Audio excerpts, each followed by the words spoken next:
morning, viewers. Welcome to my brief devotion titled Fresh Bread. And I do hope that it makes an impact in your life as you begin a new day in Christ. I found a very interesting verse while reading the book of Jeremiah a couple of months ago, and I made sure that I marked it in the Bible for further meditation. Let me read this verse for you today. Jeremiah chapter 32, verse 39.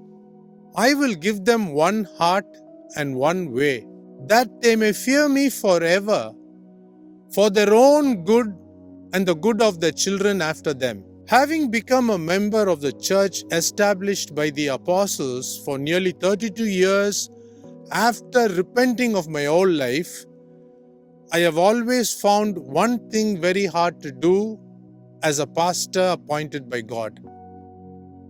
It seems virtually impossible to get all the members to have one heart, one spirit, and one vision. Though we have the printed Bible with us and the Holy Spirit inside of us, don't forget, we have 9,000 denominations in Protestantism alone. When it comes to secular work, for example, let's take the building of the Tower of Babel. The whole world at that time got together and could have even got the work completed if God decided not to intervene and foil the attempt. Right through the Bible, it is so obvious that in carrying out the instructions of God, there has always been a difference of opinion causing division or cracks in the unity. My pastor once taught me that unity is seen when you and I tie. It was just a word play, but it conveys the meaning of unity so well. It has been very, very hard to get God's people to arrive on a common ground after reading the Bible. Each one wants to understand any given portion of Scripture to convert bread into stone, only to hurl at each other.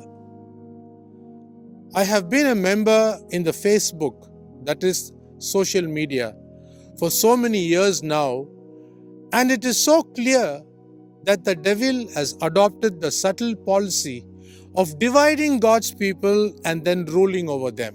Christians openly let down other Christians who are bold to speak the truth by weakening their zeal to stand for the truth publicly. There is public innuendo, and most of the time it is like washing dirty linen in public.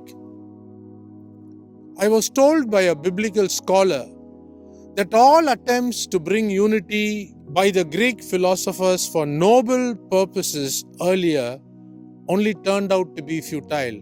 In Acts chapter 2, before the start of the church, it was only the Holy Spirit who was able to bring unity amidst a motley crew by pouring God's Spirit on all the 120 that were gathered.